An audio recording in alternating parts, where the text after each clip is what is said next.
Hola, ¿qué tal? Bienvenidos a otro video de nuestro curso de macroeconomía del Máster en Economía y Finanzas de la Universidad de Guanajuato. En este video vamos a continuar nuestro estudio o repaso de los fundamentos microeconómicos de nuestros modelos de macroeconomía modernos. Hasta ahora debemos recordar que hemos visto dos grandes bloques, el análisis del consumidor y el análisis de la empresa.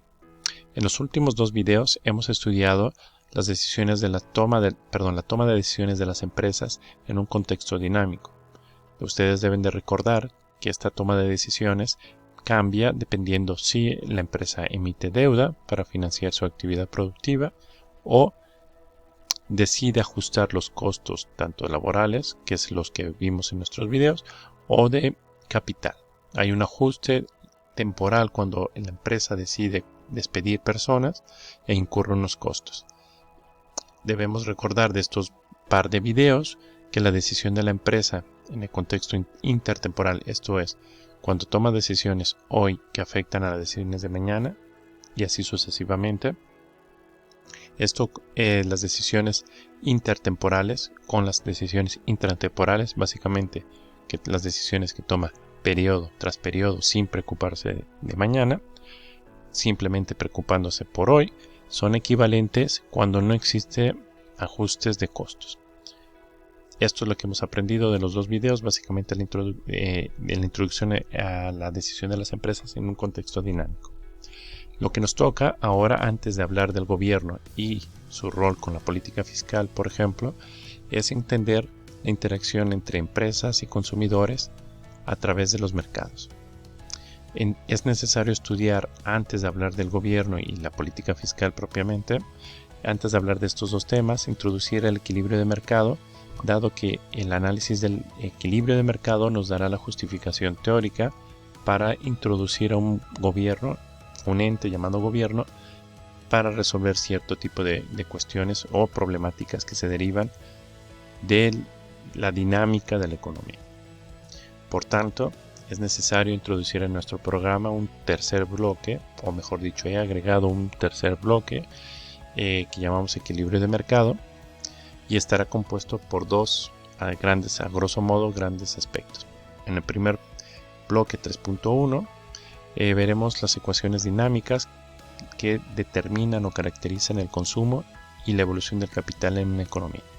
Básicamente estas dos ecuaciones se derivan de la interacción de consumidores y empresas. Aquí hemos hecho ya la mitad del trabajo en el bloque 1 de análisis del consumidor. A partir del bloque en particular 1.4, aprendimos a obtener la ecuación de consumo de la ecuación que dictamina la evolución del consumo en el tiempo. Esta ecuación deben de recordar que es la ecuación de Euler.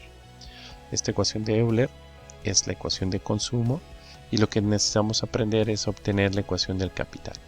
Esta ecuación del capital o la ley de movimiento del capital, que es la que dictamina la evolución del capital en el tiempo, se determina a partir de la interacción de los consumidores y las empresas en los mercados. Recordemos que a grosso modo nosotros tenemos tres mercados. El mercado de consumo, hay un bien que se consume, que lo pagan los consumidores.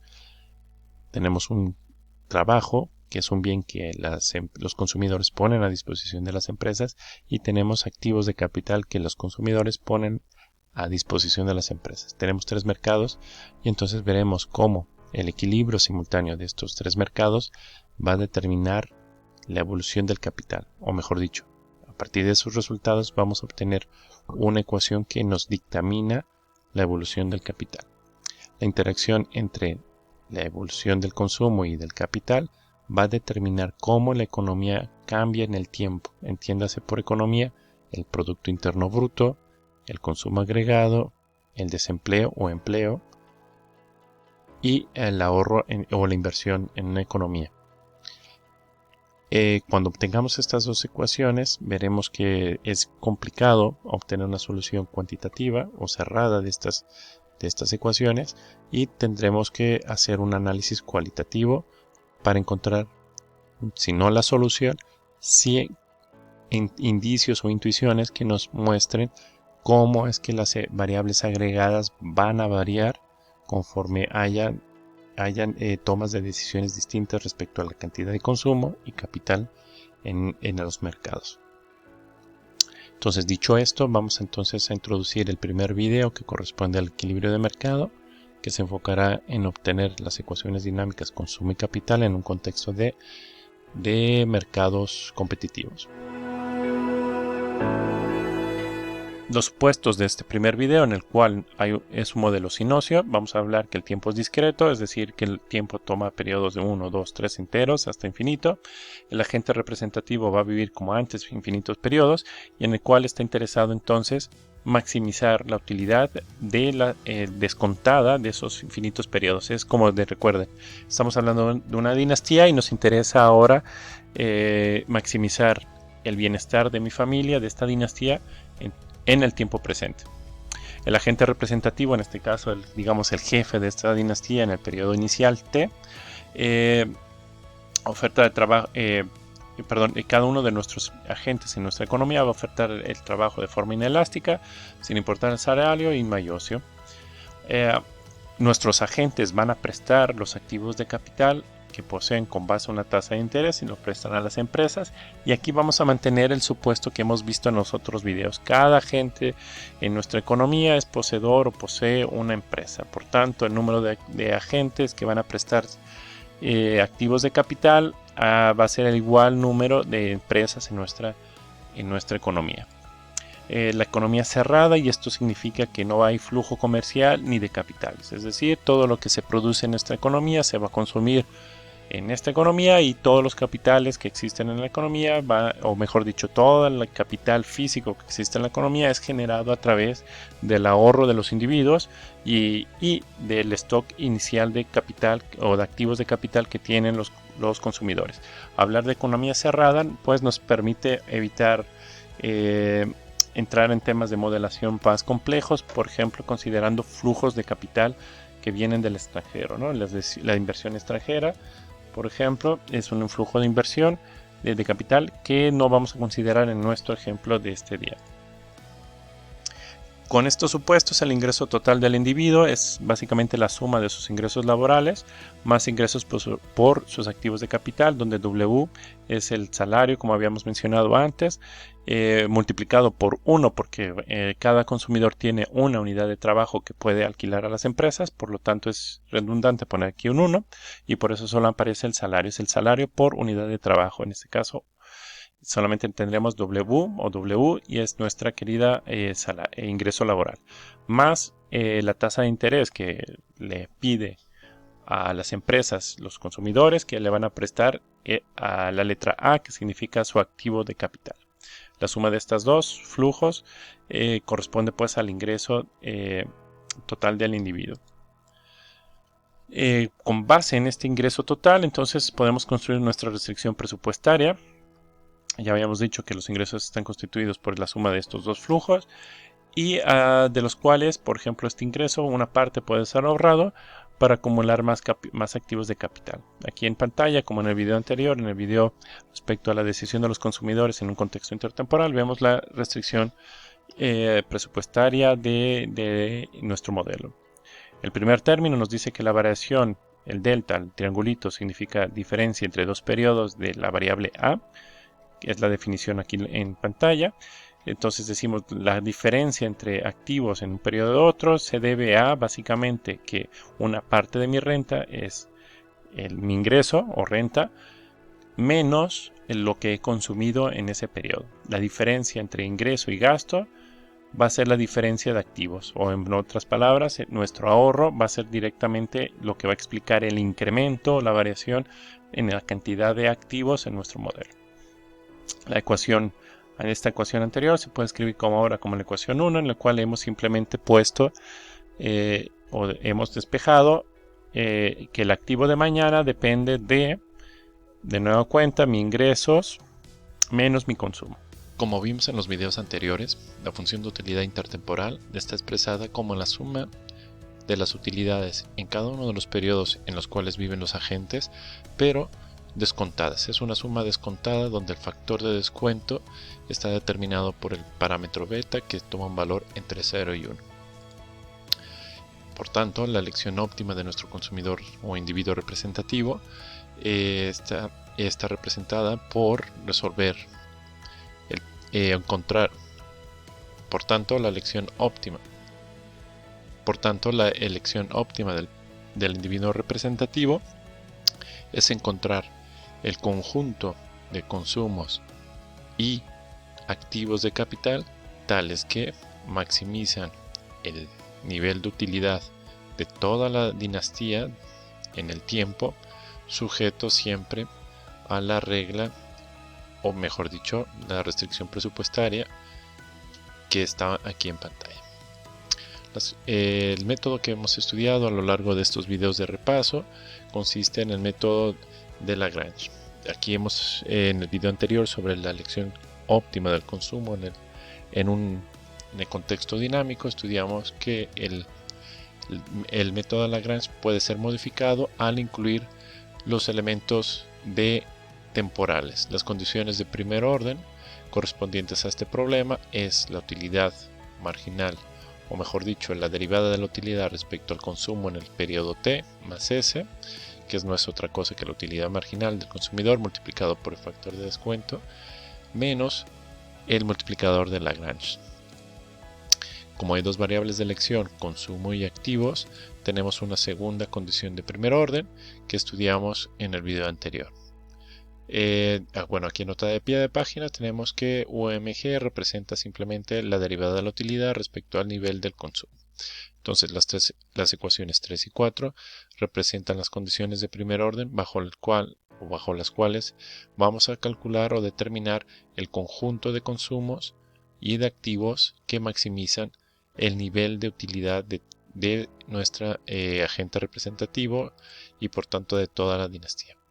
Para poner un ejemplo más concreto, vamos a asumir que la función de utilidad es la función de utilidad logarítmica y el problema o la función de Lagrange asociada al problema de maximización es el que tenemos aquí en pantalla. La restricción presupuestaria del consumidor es la misma que antes, solamente hemos cambiado a la función de utilidad.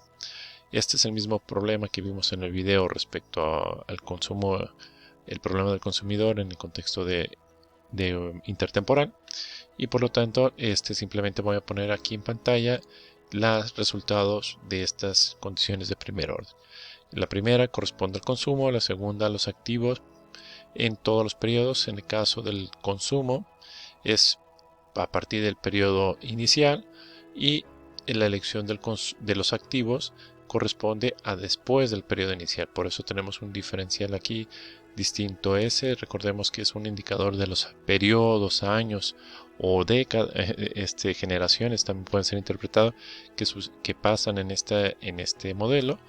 Vemos que en el caso de las variables de consumo, la elección la tiene que tomar el consumidor desde el momento inicial cuando estamos S igual a 0. En el caso de los activos, solamente puede tomar decisiones a partir del siguiente periodo. ¿Por qué no el periodo igual a 0? Porque la variable de activos es una condición predeterminada.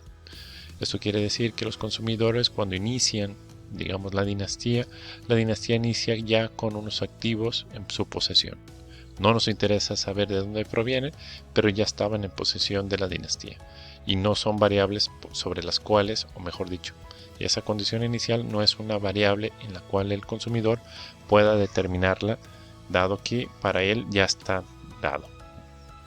Dicho esto, teníamos que, en el caso tomando dos periodos para poner un ejemplo, tenemos que la utilidad marginal en el periodo 0 y en el periodo 1 es la que tenemos aquí en pantalla, 1 dividido por C, y en el caso del periodo siguiente es igual a 1.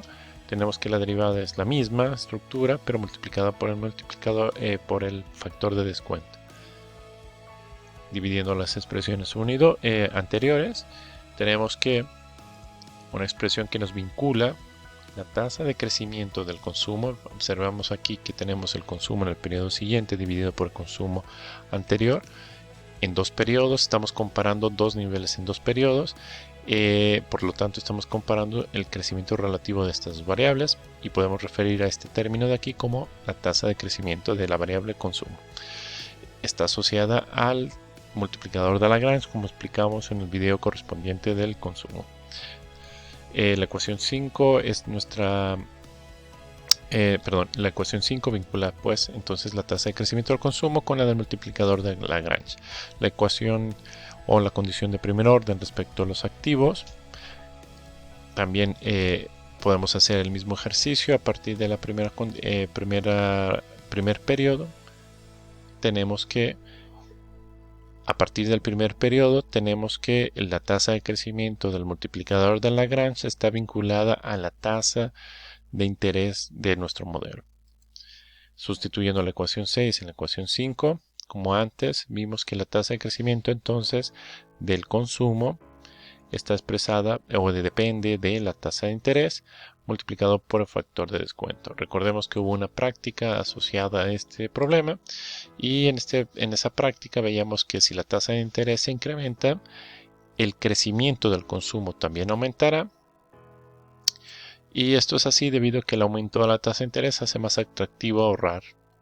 Es decir, hoy si nos prometen una tasa de interés para el día de mañana, T más 1, más elevada, digamos de 10%, y la tasa actual es de 4%, entonces nos prometen que nos van a pagar por nuestros ahorros un 10%, entonces eso incentiva que los individuos ahorren ahora, que esto implica sucesivamente disminuir el consumo. ¿Por qué? Porque estamos esperanzados de que por ahorrar ahora, consumir menos hoy, vamos a consumir mañana más. ¿Por qué? Porque tendremos un ingreso asociado a esa tasa de interés superior a la actual. Esto lo vimos en el problema anterior, les comentaba, entonces siempre vamos a poner las referencias ahora en el video de aquí. En la parte superior van a encontrar las referencias al video que hicimos el repaso con un poquito más de detalle sobre el consumo. En este siguiente video tenemos pues entonces el problema de la empresa representativa. Vamos a asumir que es el caso sin ajustes de costos ni de capital ni laboral, y como habíamos visto en el video correspondiente, el problema de maximización en un contexto intertemporal, cuando la empresa no hace ajustes al nivel cuando no hay costes de ajustes asociados a las elecciones de consumo de capital y trabajo, entonces el problema de maximización de beneficios de la empresa simplemente es el problema estático clásico que vimos en microeconomía. Es decir, la empresa va a maximizar beneficios eligiendo capital y trabajo. La función de beneficios, como siempre, tiene la misma estructura. Al inicio tenemos los ingresos por las ventas. P es el precio del bien. Y es la función de producción, olvidé decirlo, en este caso una función Cobb-Douglas con rendimientos constantes a escala. Recordemos que la suma de los exponentes nos indican si la tecnología presenta rendimientos decrecientes, constantes o crecientes. Cuando la suma de los exponentes da igual a 1, entonces nuestra tecnología tiene rendimientos constantes. Dicho esto, entonces P por la producción nos daría pues los ingresos por las ventas menos los costos de producción. En este caso estamos incluyendo también, asumiendo que la empresa representativa paga un salario a una cantidad de trabajo que contrata y paga una tasa de interés más una tasa asociada a la depreciación. Es decir, las personas que alquilan su alquiler, en el alquiler le cobran una tasa por el precio del capital, la tasa de interés, pero asociado a este costo se agrega una tasa extra, que es la tasa de depreciación de capital, debido a que podemos interpretar este sumatorio de tasa de interés más depreciación como un coste extraordinario que deben de pagar las empresas, porque al momento de usar el capital estás depreciando el capital. Yo cuando alquilo mi automóvil, por ejemplo, para ponerlo a trabajar, lo podría poner a trabajar en Uber. Este automóvil yo le cobro una renta a la persona que quiere trabajarlo como servicio de taxi, pero en ese precio de renta que le cobro está incluido por una parte el costo del capital, más mis cálculos sobre la depreciación de mi capital. Al estarle prestando mi capital, yo quisiera poder, con los ingresos que obtenga por la renta, comprar o reponer el capital que se va a destruir o bueno, va a quedar en condiciones no óptimas para seguir funcionando. Entonces, en este caso, el precio del capital no es solamente la tasa de interés, sino que agregamos la tasa de depreciación. Entonces, la función de beneficios, como siempre, tiene dos elementos: ingresos menos costos. La elección óptima la elección para maximizar beneficios. Aquí lo que en pantalla presentamos es la regla directa que nos menciona en los libros de microeconomía. Básicamente, la regla directa nos dice que las empresas van a maximizar beneficios cuando elijan el nivel de capital y trabajo o más factores productivos, tales que las productividades marginales de estos factores productivos igualen el costo marginal de los factores productivos. En pantalla, entonces, en la parte superior tenemos, pues, básicamente en el primer término con signo positivo, tenemos la productividad marginal del capital multiplicado por el precio del producto menos el costo del capital. Aquí tenemos que regresar al slide anterior, simplemente para mencionar, lo he escrito para sintetizar: R mayúscula es igual a RT, la tasa de interés más la depreciación. ¿Okay? Entonces, aquí abajo tenemos la misma regla: productividad marginal, el primer término con signo positivo, y en este caso el costo es el salario, la tasa salarial. Aquí implícitamente ya he hecho la sustitución de R igual a R más delta. Si nosotros despejamos la expresión en pantalla, obtendremos que la tasa de interés tiene que ser neta de depreciación es igual a la productividad marginal menos la depreciación. En el caso de la ecuación 9, tenemos que el salario es igual o debe de ser igual a la productividad marginal. Entonces, recordemos simplemente que la empresa competitiva va a elegir capital y trabajo hasta el punto en cual el valor que añade que el valor que añade cada unidad de input agregado a la producción iguale al costo de producir esa unidad extra. Cuando tenemos los elementos de la elección óptima de las empresas, recordemos que las empresas van a elegir capital y trabajo hasta que las ecuaciones 8 y 9 se satisfagan, se cumplan, y el consumidor va a elegir óptimamente el nivel de consumo a través de la regla de la ecuación de Euler. Después, para hablar ya propiamente del equilibrio, recordemos que el equilibrio de mercado no es otra cosa que la situación en la cual la cantidad ofertada de un bien o servicio se iguala a la cantidad demandada o de un bien o servicio.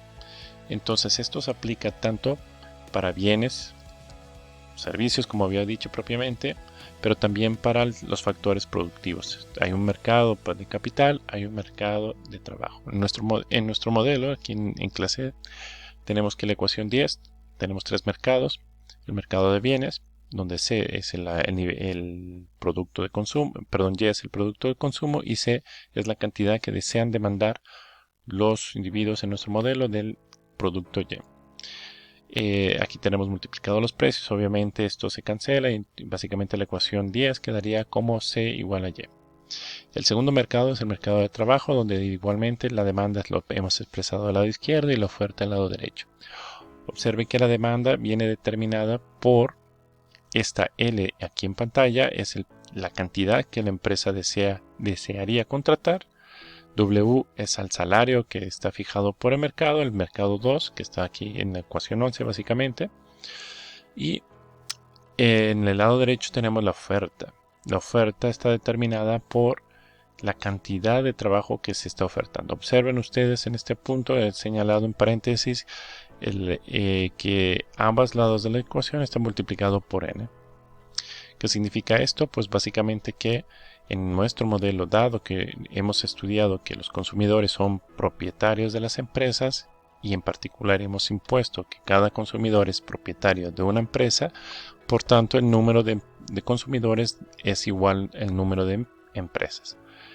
Bajo ese supuesto, entonces la cantidad de demanda de una empresa que está al lado izquierdo, L, multiplicado por N, sería la demanda agregada porque N es el número de consumidores y empresas en nuestra economía. Por lo tanto, el lado izquierdo es la demanda agregada de trabajo, mientras que el lado derecho de la ecuación 11 es la oferta agregada. En este caso tenemos un 1 porque hemos dicho que los consumidores van a ofertar trabajo de forma inelástica, es decir, cada uno de nuestros consumidores tiene una unidad de trabajo. Por tanto, 1 por N es la oferta total de trabajo. La misma situación ocurre en el caso de los activos de capital. En el mercado de activos de capital, demanda y oferta deben de ser, o es una condición de vaciado de mercado, se debe cumplir. En el lado izquierdo tenemos, aquí hay un typo, un error muy importante. En el lado izquierdo es la oferta de capitales y en el lado derecho es la demanda. Las empresas eligen capital, K, y en el lado izquierdo los consumidores ofertan activos de capital, sus activos los envían al mercado. Igual manera, la lógica de anterior, lo multiplicamos en ambos lados simplemente para señalar que es la demanda agregada. Hay N consumidores, hay N empresas. Dado los supuestos del modelo, los mercados de mercado y capital, trabajo y capital se encuentran directamente en equilibrio. Nos explicamos un poquito mejor de la ecuación 1, de la condición 1 de vaciado de mercado, perdón, de la condición 11 de vaciado de mercado. De aquí tenemos que directamente encontramos que la elección óptima de la empresa es escoger toda la oferta de trabajo de los individuos. La expresión 13, por tanto, nos indica directamente la elección óptima. Perdonen, no es la elección óptima, es la cantidad de equilibrio que existe en este modelo respecto al mercado de trabajo. Básicamente, si nosotros multiplicamos la ecuación 13 por N en el lado izquierdo y en el lado derecho, lo que nos está diciendo que la demanda agregada de trabajo va a ser igual al número de personas que existen en nuestro modelo. Y esto es así porque los trabajadores ofertan de manera inelástica, sin importar cuál es el salario, su cantidad de trabajo. Dado que la economía es una economía cerrada, entonces tiene que ocurrir lo siguiente en nuestro modelo. El monto de capital productivo, el que requieren las empresas, la letra K, es igual a la cantidad de activos que poseen los consumidores.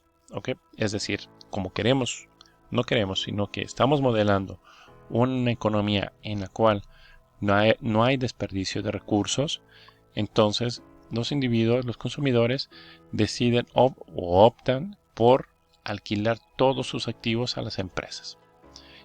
Dado que no hay posibilidad de que los individuos de nuestra economía inviertan en economías, en otras economías, digamos, por ejemplo, estamos pensando en México, podríamos enviar nuestros activos a otros lugares como Estados Unidos. En este caso, en nuestro modelo no ocurre eso, entonces los individuos, la elección óptima de los individuos es usar plenamente sus recursos y ponen a la disposición, por tanto, sus activos de capital a las empresas. Por lo tanto, directamente la ecuación 14 nos dice que la cantidad de capital disponible en la economía en este caso va a ser exactamente igual a los activos que poseen los consumidores. La mayor implicación de estos resultados ocurren en los salarios y tasas de interés. Recordemos lo siguiente: las ecuaciones 13 y 14 nos indican la 13 la cantidad de equilibrio del trabajo directamente. La ecuación 14 nos indica que los activos de los consumidores deben de ser exactamente igual a el capital que demandan las empresas. ¿Ok? Pero la ecuación 14 no nos indica el valor del capital. Comparen la ecuación 14 con 13. En 14 sabemos las unidades de trabajo. En la ecuación 14 no tenemos idea de cuánto es el valor de K. Lo único que nos establece es que los activos son el número de activos tiene que ser igual al número de capital que demandan las empresas. Si consideramos la ecuación 13 y 14 tanto en el salario como en la tasa de interés y en la restricción presupuestaria del consumidor, observaremos lo siguiente. En la ecuación 15 tenemos que el salario de equilibrio y va a depender, es una función de el capital. Y aquí hemos sustituido, recordemos, tenemos que ver la ecuación 9. La ecuación 9 nos indica que el salario es una función del capital elevado. Aquí hay otro importante error, es elevado capital elevado a alfa. Hay que suprimir el menos 1 y aquí tenemos L elevado a menos alfa. Es un error aquí importante en la ecuación 9. El punto de esto es que la ecuación 9 nos indica que el salario va a depender del capital y del trabajo.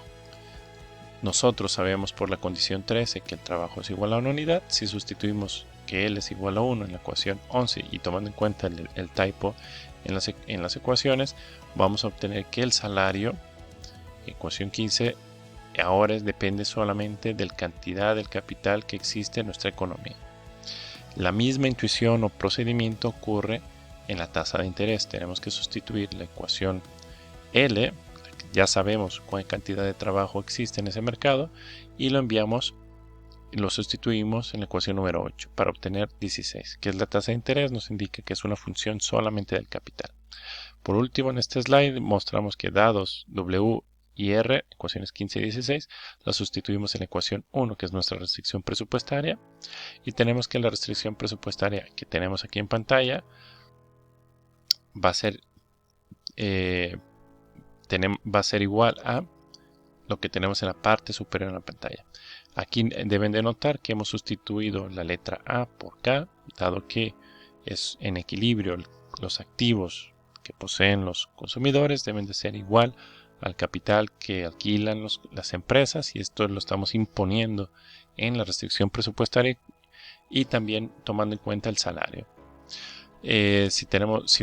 Lo único que hemos hecho, voy a regresar a un slide anterior, es donde la letra A hemos sustituido ahora por K y hemos sustituido las expresiones de 16 y 15 del salario y la tasa de interés. Todo queda en función ahora solamente del capital en la economía y el nivel de consumo. Podemos simplificar la expresión de aquí simplemente haciendo las operaciones algebraicas para obtener la ecuación 17. La ecuación 17 nos indica, o bueno, se le conoce como la ley de movimiento del capital. ¿Por qué le llamamos ley de movimiento? Porque básicamente nos indica las variaciones en el capital que habrá en nuestra economía, dadas las elecciones del consumo. Observen que el lado izquierdo nos indica que el capital del periodo siguiente es una función de el capital existente, el último periodo. Una vez que hemos tomado en cuenta la depreciación, queda parte del capital se ha destruido, queda una fracción, por eso tenemos 1 menos delta, nos indica la fracción del capital del periodo anterior que sobrevive. Eso forma parte todavía del capital de nuestra economía y por tanto, lo que estamos pensando es que todavía sobrevive para el siguiente periodo en T más 1. El primer término es básicamente la función de producción en términos per cápita una vez hecho la elección óptima de trabajo. Si ustedes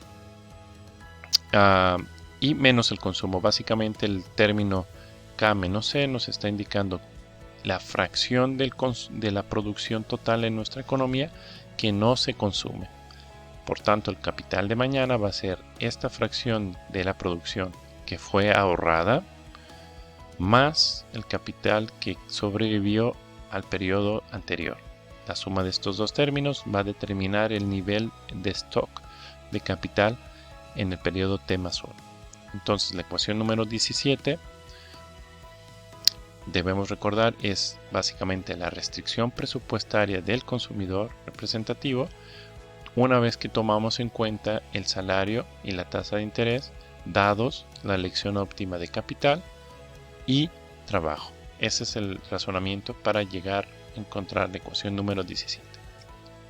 La ecuación de ley de movimiento del capital y la tasa de crecimiento del consumo, o la ecuación de Euler como también se le suele conocer, caracteriza la dinámica de la economía.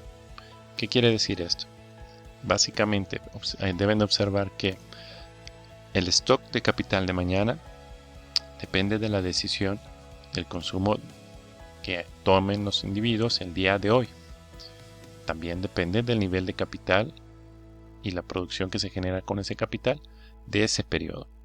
Observen que la ecuación 18 determina cuánto consumo voy a tener o van a generar el crecimiento, entre dos periodos del consumo dado el nivel de capital que esperamos mañana. El sistema, estas dos ecuaciones básicamente representan la dinámica de toda la economía. En dos ecuaciones estamos representando, o mejor dicho, estamos caracterizando la dinámica, cómo evoluciona la economía agregada de un país a través de solo dos ecuaciones. Aquí en pantalla planteamos que es importante subrayar que estas ecuaciones satisfacen en todos los periodos. En todos los periodos van a satisfacer el vaciado de mercados. ¿Por qué decimos esto? Porque la ecuación del capital, recordemos que se obtiene a partir de las condiciones de vaciado de mercado, que nos dice que la cantidad de trabajo es igual a una unidad. La hemos tomado en cuenta para construir la ecuación de la ley de movimiento del capital. También hemos tomado en cuenta que los activos de los consumidores son igual a la capital disponible. Esta es la condición de vaciado de mercado del capital. Y también hemos tomado en cuenta, estos son los vaciados de mercado. Fíjense que aquí hemos enfocado nuestros esfuerzos solamente en dos mercados. Hemos encontrado las cantidades de equilibrio, pero el tercer mercado, el de bienes, no lo hemos considerado. Y esto es así por la ley de Walras, que también lo vimos en el capítulo en videos anteriores. Bueno, dicho esto, entonces lo que nos está planteando aquí en pantalla, cuando decimos que la ecuación del capital y la tasa de crecimiento satisfacen el vaciado de mercados, ya hemos visto que el capital, las condiciones de vaciado de mercado nos permiten construir la ley de movimiento del capital. Y dos, la elección óptima de los consumidores y las empresas. Es decir, estas dos ecuaciones satisfacen la elección del consumidor y las empresas en el sentido de que son generadas a partir de las condiciones de primer orden. Ustedes deben recordar que la empresa, cuando elige óptimamente trabajo y capital, lo hace a través de estas reglas. La derivada de la función de beneficios que respecto a cada uno de los factores productivos debe ser igual a 0. Las cantidades de equilibrio que hemos encontrado son derivadas de esta situación. Los precios de los factores productivos, salario y tasa de interés, son derivados o satisfacen esa condición de optimalidad. En el caso de la ecuación de consumo, la ecuación número 18, también satisface estas ecuaciones de optimalidad, es decir, son derivadas a partir de un proceso de maximización. Entonces, en este contexto, estas dos ecuaciones describen en todo momento elecciones óptimas de consumidores, empresas, y en cada momento se están vaciando los mercados. Es decir, la economía se encuentra en equilibrio en cada periodo que estemos analizando.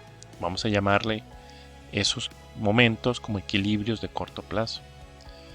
O alternativamente podemos decir que la economía se encuentra en equilibrio durante la transición dinámica hacia otro tipo de equilibrio, un equilibrio de largo plazo. A este equilibrio de largo plazo le llamaremos estado estacionario. Para resumir, tenemos pues que durante la transición dinámica, es decir, cuando la economía evolucione hacia un equilibrio de largo plazo, que llamamos estado estacionario, veremos que las decisiones de consumo en cada periodo afectan la acumulación de capital y de forma simultánea el capital disponible afecta el nivel de consumo actual y futuro. Esta conexión entre consumo y capital en el presente y futuro está descrito por el sistema de ecuaciones del slide anterior.